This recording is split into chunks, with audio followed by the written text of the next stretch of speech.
When it comes to the recording of the actual project, communication is essential to make sure that you get exactly what you want. Now, there's this interesting thing that takes place when a client communicates to a voice talent because words often aren't adequate in expressing exactly what you want because you can hear, imagine what it is that you want. And oftentimes the words that you may use, such as friendly or conversational or authoritative, may not equate exactly the way we would interpret within the context that we're using it. It may sound strange to hear that, but it happens all the time. And a little trick that I've learned over the years, when I'm not quite sure of exactly what the client wants, it's not perfectly clear to me, I'll simply ask them to point to the demo they heard or what in the audition they heard that they specifically liked, because then I can hear exactly what they want. So when giving direction, oftentimes it's best simply just to point to some audio. Say, I really like the way you read this portion of your demo, or I really like the energy that you displayed in your audition, or I could hear the smile in your voice, so make sure that you do that.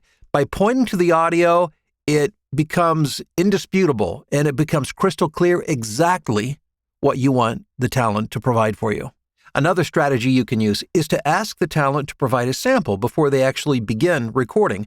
So when they pull out the script, just simply record a paragraph or two of what they think it should sound like, send it over to you, you can give it a quick listen, and provide any feedback if necessary. That also can eliminate back and forth in the project. Listening in on a session and providing feedback can be very helpful. The talent won't expect or require you to be there typically, but if you want to be, it can certainly be helpful because then you can hear things in real time and provide the necessary feedback. One more thing to keep in mind.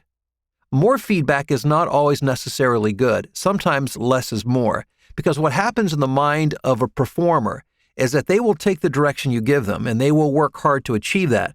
And when you begin layering 2, 3, 4 adjectives, 2, 3, 4 YouTube references. Oftentimes somebody will name 3, 4 actors' names as references. It can become information overload and completely confuse the talent. So be precise, be clear, and less is more. And typically that will help you to dial in exactly what you want. But by asking for the sample in front or by listening in on the session, you can ensure that you get exactly what you want.